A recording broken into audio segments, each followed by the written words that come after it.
Imagine you want to buy a house, but when you check prices, you realize they're so expensive that you can't afford them.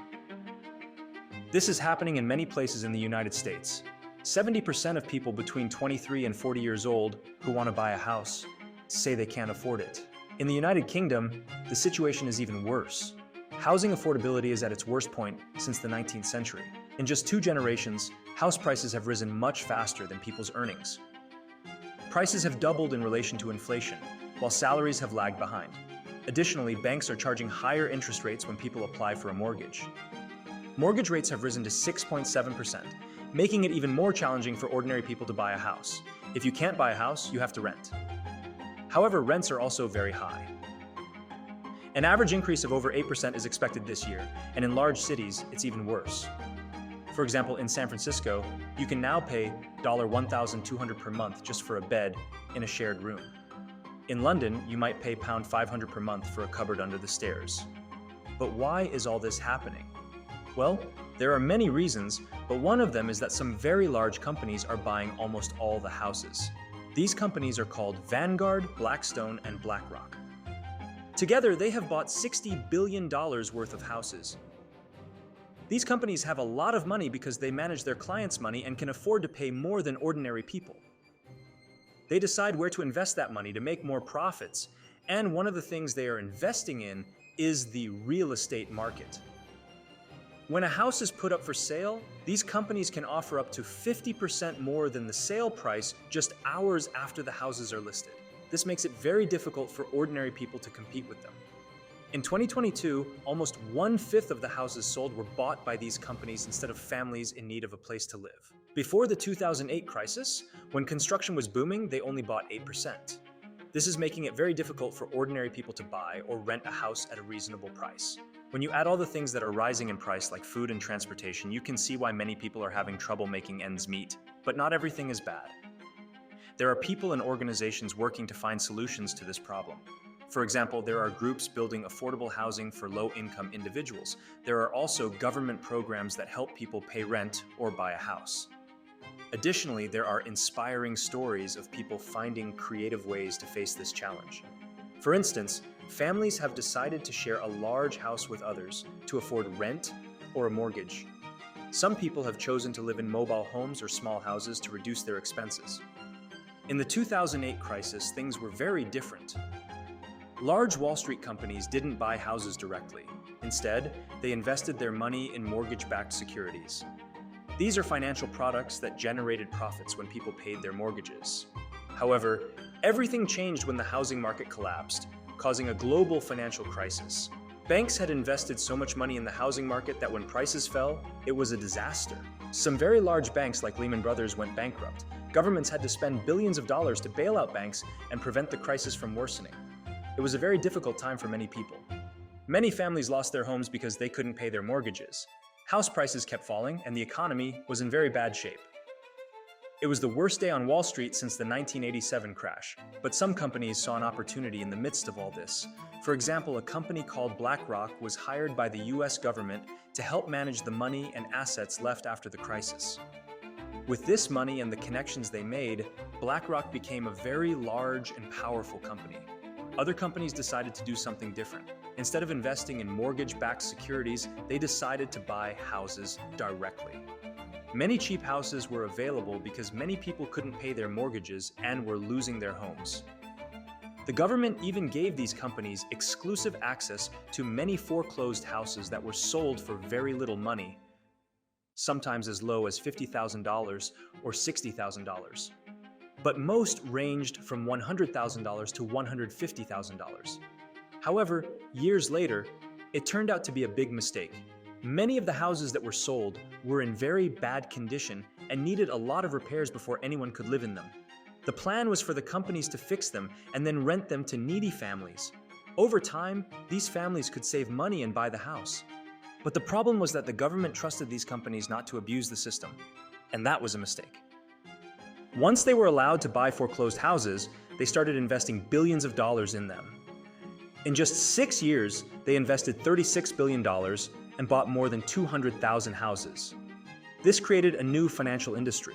Many new companies were created to buy cheap houses in this gold rush.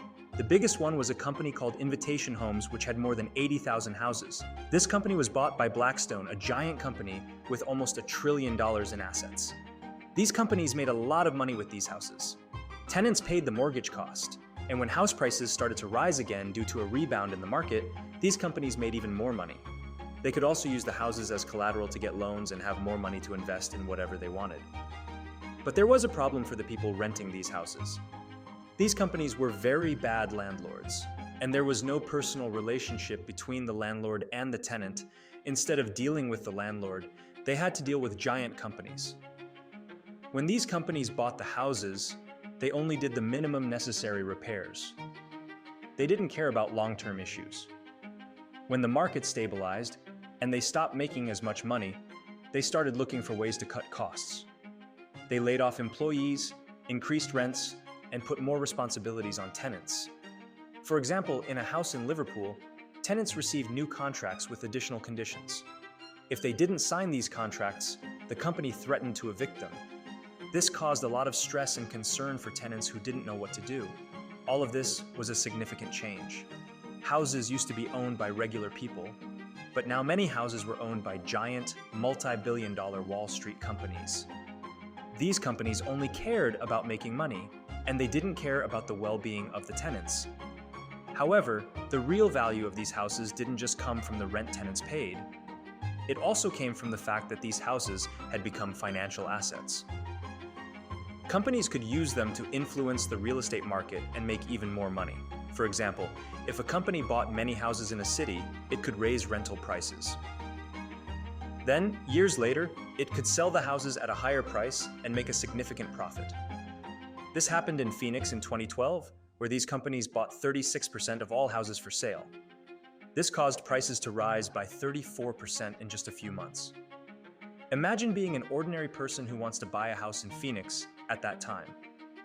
Suddenly, you realize that prices are rising very quickly, and you can no longer afford the house you wanted. Or imagine being a tenant in a house owned by one of these companies. Suddenly, they raise your rent and you can no longer afford it. Unfortunately, this story hasn't changed much today. The only difference is that now companies not only buy foreclosed houses, but also buy houses in general. Blackstone is one of the largest companies involved in this business. In 2021, they bought a company called Home Partners of America for $6 billion. This company had more than 17,000 houses, but there are even larger companies. As you've seen, Invitation Homes has over 80,000 houses. If you follow the money trail and see who owns these companies, you'll find familiar names like Vanguard and BlackRock. This is surprising because BlackRock has publicly stated in a report that they are not owners of single-family homes and are not involved in that business. But the truth is that they have a significant stake in a company that owns over 80,000 houses. The media defend these companies and say they are not to blame for what is happening. For example, there is an article on Vox, a very popular news website in the United States, titled "Wall Street Isn't to Blame for the Chaotic Housing Market." This article says that BlackRock, one of the largest companies on Wall Street, is completely innocent. It ignores the fact that BlackRock has invested a lot of money in the real estate market. There is also an article in The Atlantic that says something similar. It's called "BlackRock Isn't Ruining the US Housing Market." This article also defends BlackRock and says they are not doing anything wrong. But if you look at who owns these media companies, you can understand why they are defending BlackRock. For example, The Atlantic is published by a company called Atlantic Media. This company is mostly owned by Laurene Powell Jobs, the widow of Steve Jobs. She is one of the wealthiest billionaires in the world and worked in investment banks early in her career. So it's not hard to imagine why The Atlantic is defending BlackRock. All of this can be very confusing for the general public. Ordinary people don't know what to believe when they read these news articles. They don't know if these Wall Street companies are the reason they can't buy a house, or if there are other reasons. While all this is happening, there are news reports scaring financial markets. For example, there is an advanced mathematical model predicting a 98% probability of a recession. When this was announced, many major stocks dropped in price. BlackRock is one of the companies responsible for taking care of other companies and people's money. Imagine you have a piggy bank full of coins, but you don't know how to take care of it so that it doesn't get stolen or lose value. You then give your savings to BlackRock to take care of it for you. Many companies and individuals give their money to BlackRock to take care of it and make it grow. BlackRock has a lot of money, trillions of dollars. With all that money, BlackRock buys parts of other very large companies like Apple, Facebook, Nike, General Electric, Disney, Microsoft, Tesla, Google, and the list goes on.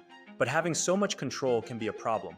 Studies have shown that when two companies compete against each other but have a common owner, like BlackRock, they can be toxic to their industry. This means that prices can rise while the quality and quantity of products decrease. Some influential billionaires defend BlackRock, saying that they only take care of other people's money. And it's those same billionaires who benefit from all of this. But if you look closely, most of the money BlackRock takes care of comes from large companies and banks. If you look at where the $8.5 trillion under BlackRock's management comes from, 72% of that money is managed in the names of other institutions, and insurance companies claim another 20%. This leaves only 8% of the money they handle coming from small businesses, and a smaller proportion comes from ordinary people or small businesses. So it's not an exaggeration to say that BlackRock is all of Wall Street. Although BlackRock says that it's their clients who benefit, their clients are almost always other banks or large companies. By putting their money in the hands of BlackRock, they place it under the care of a representative they can trust. They know that BlackRock will act in their interest because the survival of BlackRock depends on the money of these clients. But why does BlackRock have so much power on Wall Street? Why can they influence the global economy so much? Well, they have an ace up their sleeve called Aladdin.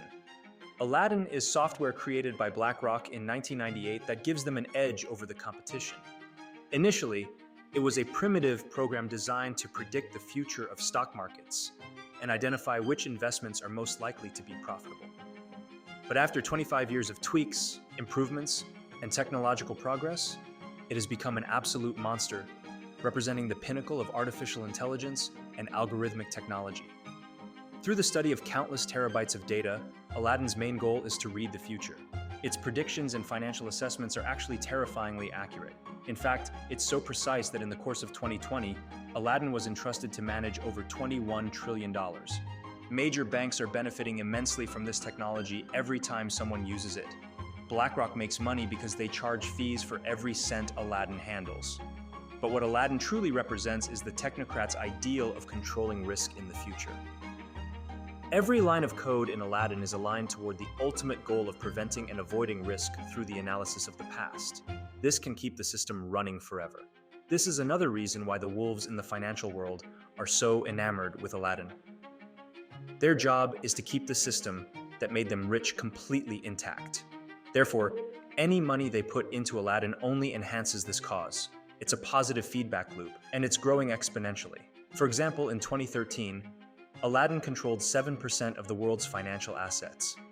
But nowadays, this has more than doubled. If money equals power, then Aladdin represents the most powerful entity the world has ever seen. And Aladdin is just a puppet of BlackRock. BlackRock oversees all this power. They are the ones controlling all this money. Again, the media, of which BlackRock is a small owner, speaks well of this company.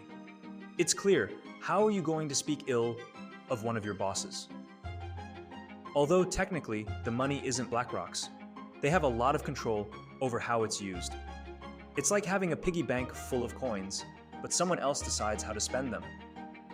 Since BlackRock has so many shares in numerous companies, they often get a seat on boards of directors and a significant portion of the voting power behind closed doors. BlackRock and other companies like it have an incalculable influence on the decisions of the largest companies we, ordinary citizens, use daily. In other words, without you knowing it, BlackRock has more influence on your life than you would believe. Larry Fink is the head of BlackRock. The guy is so important that he just gave a speech at the G20 to world leaders and had individual meetings with presidents like Emmanuel Macron. BlackRock has a lot of influence over the United States government. After the 2008 financial crisis, the government gave them total control of some assets. Since then, they have been like hand and glove. All presidents have consulted with Larry Fink on financial matters, and some BlackRock executives have obtained super powerful government positions, like Brian Deese, a BlackRock executive who now heads Biden's National Economic Council. But in recent years, BlackRock has started to use its power to promote its own political agenda. They've created a way to rate companies based on how they care for the environment, how they treat people, and how they make decisions. This is called ESG scoring. which stands for environmental, social, and governance. The problem is that all of this is just a facade. Despite claiming to help humanity, BlackRock is still investing in fossil fuels and other environmentally unfriendly companies. They don't mind funding factories in China as long as their investments in companies like Nike and Apple remain profitable. But more and more people are realizing this. There are more criticisms of BlackRock and its influence on the global economy. When it comes to things like buying a house, people are starting to realize that BlackRock could be a problem. Although BlackRock is buying more media, more people are seeing through their evil plan.